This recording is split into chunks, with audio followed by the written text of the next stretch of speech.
नमस्कार, स्वागत है। मैं हूं आपके साथ पूजा सचदेवा। आज बात करेंगे बांग्लादेश के हालात की।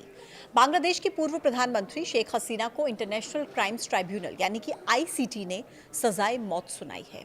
उन्हें ढाका के इंटरनेशनल क्राइम ट्रिब्यूनल ने हत्या के लिए उकसाने और हत्या का आदेश देने के लिए मौत की सजा सुनाई है। ट्रिब्यूनल ने शेख हसीना को जुलाई 2024 के छात्र आंदोलन के दौरान हुई हत्याओं का मास्टरमाइंड बताया और साथ ही दूसरे आरोपी पूर्व गृह मंत्री असदुज्जमान खान को भी हत्याओं का दोषी माना और फांसी की सजा सुनाई। बांग्लादेश की पूर्व प्रधानमंत्री शेख हसीना अगस्त 2024 में विद्रोहों के दौरान हालात बिगड़ने पर किसी तरह भारत आ गई थी। आज उन्हें मौत की सजा मिलने के बाद सवाल ये उठने लगे कि क्या भारत शेख हसीना को बांग्लादेश सरकार को सौंपेगा। इसकी मांग पहले भी यूनुस कर चुके हैं। दोनों देशों के बीच प्रत्यर्पण की संधि भी है, लेकिन भारत शेख हसीना को लेकर क्या फैसला लेगा। देखिए, बांग्लादेश के विदेश मंत्रालय ने कहा है कि इन दो लोगों को, मतलब शेख हसीना को और असदुज्जमान खान को, किसी भी दूसरे देश की तरफ से शरण देना बहुत गलत और न्याय का अपमान माना जाएगा। अब ऐसे में बांग्लादेश की तरफ से ये मांग की गई है कि शेख हसीना और असदुज्जमान खान कमाल को तुरंत बांग्लादेश अधिकारियों के हवाले कर दिया जाए। दोनों देशों के बीच मौजूद प्रत्यर्पण संधि के मुताबिक भारत से ये मांग की गई है। अब आपको मैं ये बता देती हूँ कि भारत और बांग्लादेश के बीच की प्रत्यर्पण संधि है क्या। देखिए, भारत बांग्लादेश प्रत्यर्पण संधि यानी कि एक्स्ट्राडिशन ट्रीटी दोनों देशों के बीच अपराधियों को एक दूसरे के हवाले करने की कानूनी व्यवस्था है। ये संधि 2013 में लागू हुई थी। इसका उद्देश्य है कि गंभीर अपराध करने वाले आरोपी किसी भी देश में भागकर बच ना सके।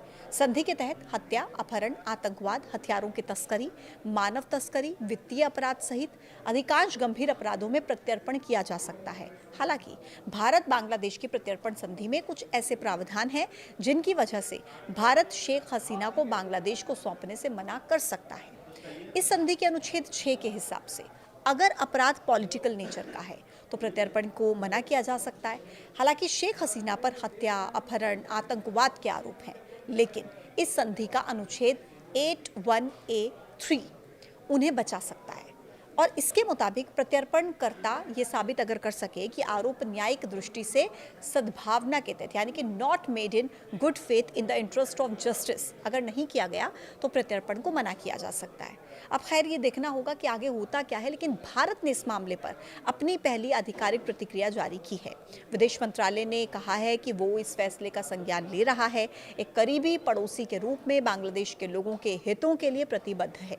भारत ने बयान में साफ किया कि उसकी प्राथमिकता बांग्लादेश में शांति, लोकतंत्र, समावेशिता और स्थिरता को सुनिश्चित करना है। मंत्रालय ने यह भी कहा कि हम हमेशा बांग्लादेश के लोगों और उनके हितों के साथ खड़े रहे हैं। भारत इस उद्देश्य से जुड़ी हर प्रक्रिया में सभी पक्षों के साथ रचनात्मक संवाद जारी रखेगा।